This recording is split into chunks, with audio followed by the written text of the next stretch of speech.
Hi everybody, welcome back to Diabetes Diet Guy. I'm Mark, a diabetes specialist dietitian. Today we're taking a slightly different format with the blog. Rather than just offering the facts as I usually do, today I'm going to offer a bit more of an opinion piece. Now hopefully this is something that I'll start to do more regularly to both help my interest but also hopefully make the articles a bit more interesting for you guys. Now today we are looking at 6 fat loss myths debunked. Before we get into it though, let me just explain to you how this has come about. It's so easy now to just upload a video to YouTube or publish it to the internet and people instantly think that you have all the qualifications in the world, that you're an authority, that you're an expert. And don't get me wrong, some people are truly specialists and really know what they're talking about. But others, some of the information they provide is absolutely incorrect. Now with this blog, we're going to be going somewhere in the middle. I'm going to look at fat loss myths that I see all the time and hopefully just explain a bit more narrative around them, because I think sometimes the way they're presented isn't actually true. So let's have a look at them. Here's 6 fat loss myths debunked. Fat loss myth number 1. Just lifting weights is enough to burn fat. This one's very popular amongst the gym community, and technically they're right. You can burn fat just by lifting weights.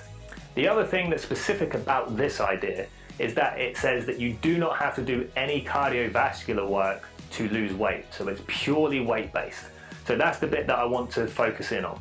From my experience, these programs are focused on getting the beach body, usually using models that have lots of abs, very young, fit, athletic individuals. Often these models also happen to be quite young, they'll be in their 20s or 30s, which is generally worlds apart from the people that I'm generally seeing in clinic who might be in their latter years, 50s, 60s, 70s, and not be able to quite achieve the intensity and the amount of work as their younger counterparts. So usually these people train in the same way as people who we'd consider bodybuilders. They'll do lots of sets, taking long rest periods between their weightlifting, and they'll spend a long time in the gym. So already we're starting to see that it might not be realistic for most people. But we can delve a little deeper. Let's just look at lifting weights by itself. Lifting weights is a very short duration activity. And in the way that you accumulate volume and intensity is to do lots of sets and repetitions over the course of the session. If you're lifting heavy weights, which is often what is recommended in this approach, you need to take a significant amount of rest between sets in order to let the muscles recover.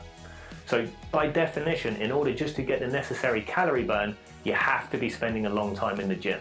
The other thing you can do is increase the intensity, which reduces the time, but then you're not lifting the heavy weights like this method endorses.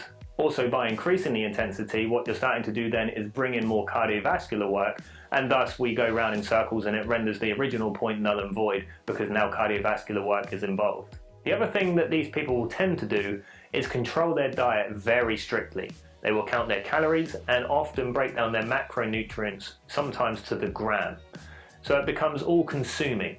Now don't get me wrong, if you're able to do that, it'll work. But it means that it has to be your primary focus, and often it can be overbearing and unsustainable for the average individual. So this approach can work, but you might have to be willing to dedicate your life to it. So then when I see clients in clinic who come in and explain that they've been doing resistance training but the weight isn't moving and they can't understand why, it's because they're not able to get that intensity, that duration, and they're not controlling their diet in such a way, and thus the fat doesn't move.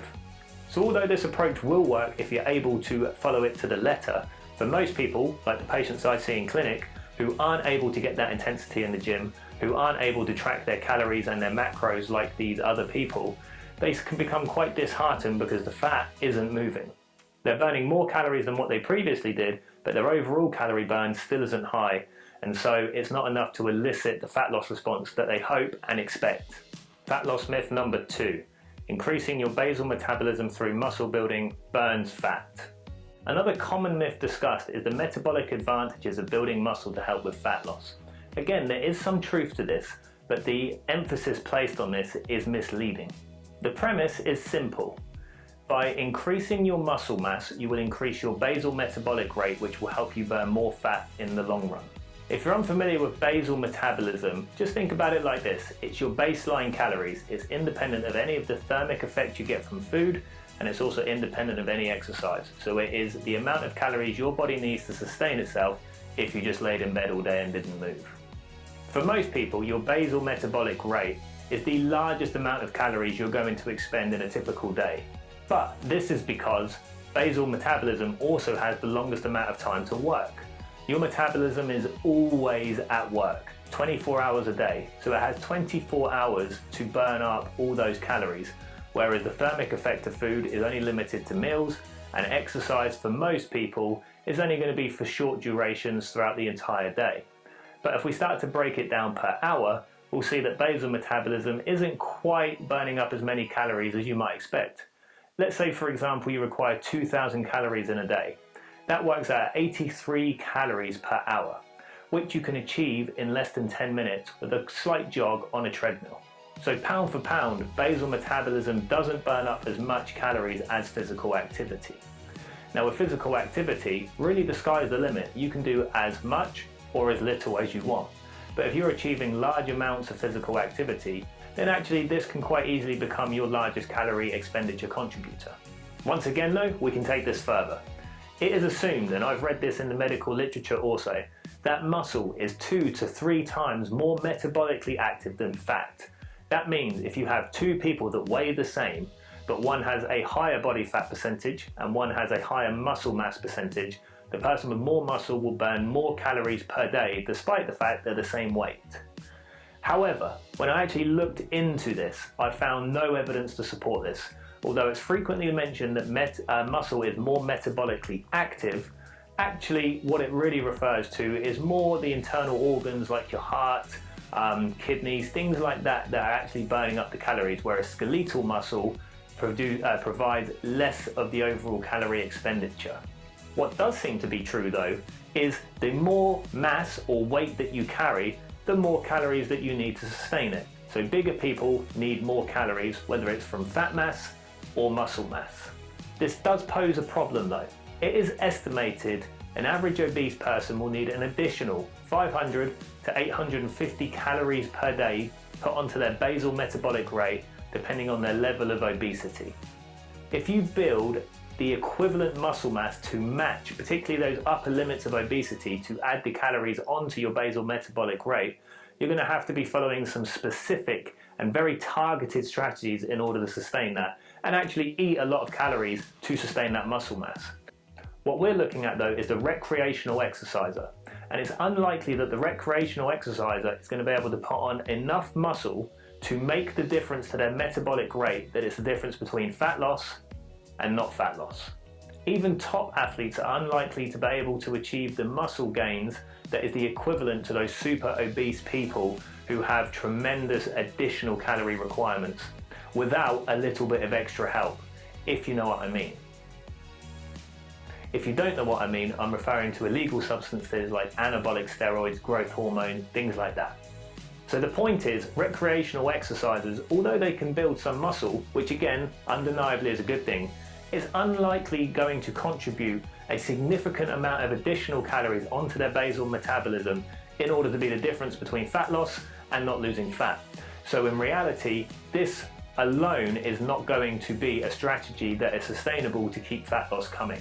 Instead, I give you, it is an important part of the overall picture, but to just rely on this or resistance training is only a small piece of the puzzle. So essentially, we're overcomplicating something that can be seen quite simply. Fat loss myth number 3, cardiovascular exercise makes you fat. Some so-called experts will tell you that cardiovascular exercise or cardio makes you fat. This is just plain not true. The reason they say this is because lots of cardio work eats into your muscle mass, which then lowers your basal metabolism, which then makes it easier to put on weight. Now hopefully in points 1 and 2 you've started to think a bit more laterally about this and seen that this isn't necessarily the whole picture. Yes, cardio burns calories, so if your goal is to put on a substantial amount of muscle, then lots of cardio probably isn't a good thing to do. However, if you want to lose fat, then some cardio will definitely help. In fact, a good example of this is physique competitors. Their job is to have very low body fat percentages by the time they get into competition. And the way they achieve this is twofold. First of all, they will dedicate some time to eating lots of calories and building a lot of muscle. But with that, they will also gain fat. Then as competition day nears closer, they start to change up their diet and their training methods. They'll drop the calories whilst at the same time continue with their resistance training, but also add in cardiovascular work to burn up extra calories to help shed that excess fat. One word of warning about cardio work is if you're doing low intensity for short durations, then yes, you might not get a particular huge benefit from a weight loss perspective. In fact, people will often think they've done more and then overeat, which has the opposite effect. This doesn't mean though that you should only do cardio.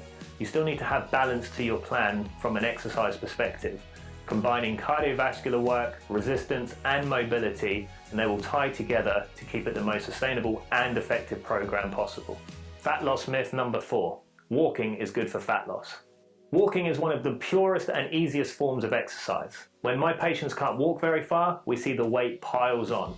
So it's very good in terms of preventing weight gain, but in order to achieve the necessary amounts of walking per day to elicit fat loss is quite a lot. The reason for this is it's low intensity, and there's a trade-off when it comes to intensity. As intensity increases, you can do it for a shorter duration to get the same benefit. As intensity is lowered, you have to start doing it for much longer to get the same calorie expenditure to then get the same results as higher intensity activities. Just to put that as an example, a typical 70 kilo person walking for an hour will burn about 300 calories. If you run on the treadmill for around 25 minutes, you'll burn up around 450 calories if you weigh 70 kilos. So in order to actually achieve the necessary amount of walking, experts believe that you need to achieve 15,000 steps per day as a minimum in order to keep the weight moving, if you didn't change anything else. One important thing to focus on as well is the excess post-exercise oxygen consumption, known as EPOC. EPOC is the additional calories that you burn after you finish exercise as your body's metabolism is still raised after the activity. The more intense that your activity has been, the longer your engine will continue to run until it gradually drops back to baseline, back to that basal metabolic rate. It's thought that EPOC can contribute between 5 and 15% of the total exercise calories burned during an exercise session, despite the fact the exercise session actually is complete. So doing very low intensity exercise actually doesn't give you a great EPOC contribution because you're not raising your metabolism particularly much. It doesn't take much for it to get back to baseline. Whereas when you're doing more intense work, and this is where actually resistance training can be quite good, it increases your basal metabolism and keeps it ticking over for quite a long time, sometimes up to 24 to 48 hours after the event. The trade-off though is this may not be appropriate for a lot of my patients who aren't able to get to those higher intensities in order to achieve a good EPOC. So therefore, lower intensity, slow and steady might be the only way. Fat loss myth number 5. You need to look like a bodybuilder to be healthy. The picture of fitness and health is rippling abs and large muscles. Yet does this really mean you're fit or healthy? Professional bodybuilders will be a good example of this. There's no doubt that some of them will be very healthy, and obviously they're good at what they do. But it doesn't necessarily mean that they are doing the best things for their body. And actually at the top level, a lot of them will have to use additional anabolic substances like steroids and growth hormone amongst many other things in order to look that way, which in reality is probably not the healthiest thing. I've worked with a lot of personal trainers over the years who, despite a good physique, couldn't run for a bus. It doesn't mean they're unhealthy, it just means that particular element of fitness is something they haven't developed. But that works the other way though. For other athletes who haven't developing big muscles, it doesn't mean that they are unhealthy either. Just like endurance athletes who won't have rippling muscles, but they'll have tremendously well-developed cardiovascular systems. Most of my patients just want to be healthier and lose some fat. Therefore, applying gym methods where you're strictly calorie counting and lifting weights trying to build muscles might not necessarily work for them. Essentially, there's more than one way to skin a cat. You can lose weight, be fit, be healthy without following or looking like a bodybuilder. Fat loss myth number 6. Eating too little stops you losing weight. This is one I hear quite often from patients in clinic who say they don't think they're eating enough in order to lose fat. Now, if you're not familiar with why this might be, it's because the idea is that by not eating, your body goes into survival mode and therefore stops you burning up calories. But let's just think about this for a moment. If I took you and dropped you on a desert island with no food, what do you think would happen to your body? Would you gain weight or would you lose weight? Now that's an extreme example, but actually working in the hospital as a dietitian, our bread and butter, generally speaking, isn't trying to slim people down, it's actually providing nutrition to people that are under and malnourished. So we're actually trying to build people up because they're not eating. And when you're exposed to this day in, day out, you see what it really looks like when someone isn't eating. Now we've already seen from the earlier diagram in point number 1 about the thermic effect on food on metabolism. It's very small compared to that basal metabolic rate and also exercise. It's much more likely that if you're seeing yourself gain weight despite the fact that you skip meals and have a bit of an erratic routine with your eating pattern, it's not that your body's slowing down, it's because that you're overcompensating later in the day, or wherever it might be, by eating too many calories when you do eat.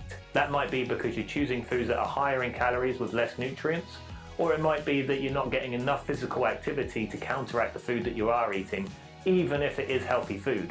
Remember, regardless, all food has calories, and therefore you can overeat, particularly if you're not getting physically active. There you have it, guys, my 6 fat loss myths debunked. Now, like I say, some of these approaches do work and there is some basis to what they're saying. My problem is how they're positioned, and when I'm speaking to patients in clinic, it gives them false hope that they can somehow cheat the system, or actually even worse, that they think they're doing the right things and then not getting the results that they like to see.